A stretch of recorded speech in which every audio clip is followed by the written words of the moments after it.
having a name for it made it a little bit easier, I think. But I would never have told anyone, and I've never really spoke to people about it until obviously this interview.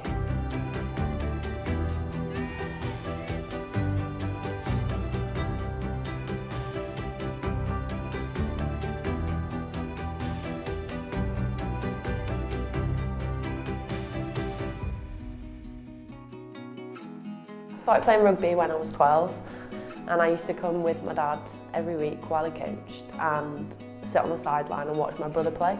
I got pretty bored, and then all of a sudden I was like, Dad, like, can I have a go? Because I reckon I could do this. And he was like, yeah, all right. So the next training session, he bought me some boots and some rugby kit, and I trained with the boys until I was 12. And then I had to leave and go to a different club because we didn't actually have a girls team then, which is one of the reasons why we set up the women and girls section here. So we set a team up from scratch 9 years ago, I think now. We had we had no kit, no balls, no shirts, no team, and we just built and built and built.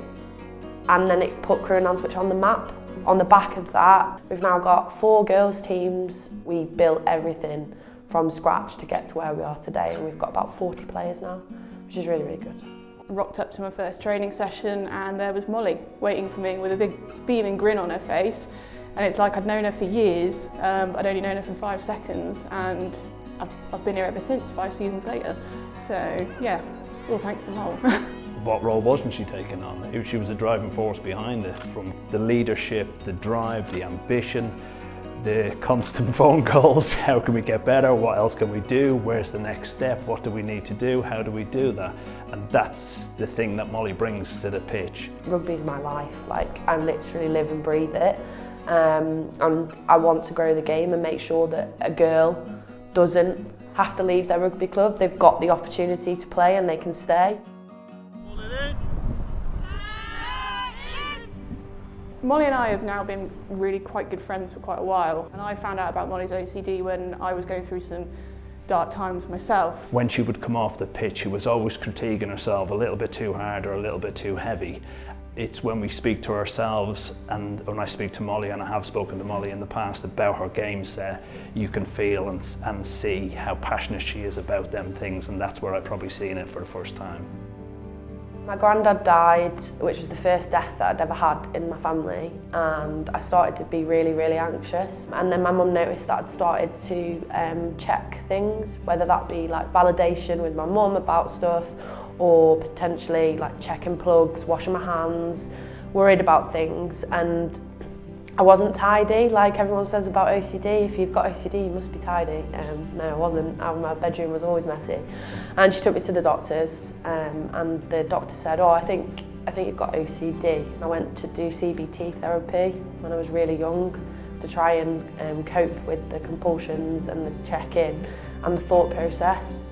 When I was playing rugby at the start, that was a coping mechanism because I could have an outlet and I could go and enjoy myself, and I wouldn't think about anything that was going on in my brain. You're keeping fit, you're healthy, you're with your mates, and it quietens down the OCD thoughts in my head, which is a nice release, which is a healthy release.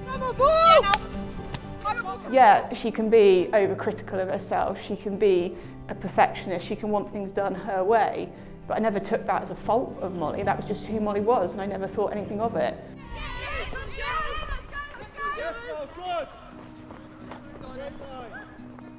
So the tattoo is representing mental health through the Loose Heads logo. And the amount of people that say, "Oh my God, I love your tattoo, what is it?" They're like, "It's Rugby Post, right?" And I'm like, "Yeah, but why have you had Rugby Post?" And then I explain that it's a mental health charity. Just thought it was important to have a nice colourful tattoo, which is why I've gone for rainbow, but equally just as a talking point to say, "Oh, I like your tattoo," and then we can broach the subject of mental health. There's something about this group of girls, there's something about this club that just, we all bond together as a family. There's no separation between the men's, the women's, the juniors, the girls, the boys. We are one club, we're one squad.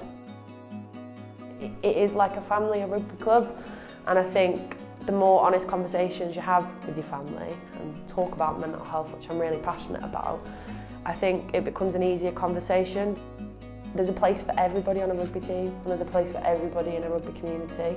Everyone's got a role to play, And even when you stop playing, you can coach, you can ref, you can be a groundsman, you can do whatever you want. And I've kept friends for life that I've met through the game. So yeah, it definitely need more people to play.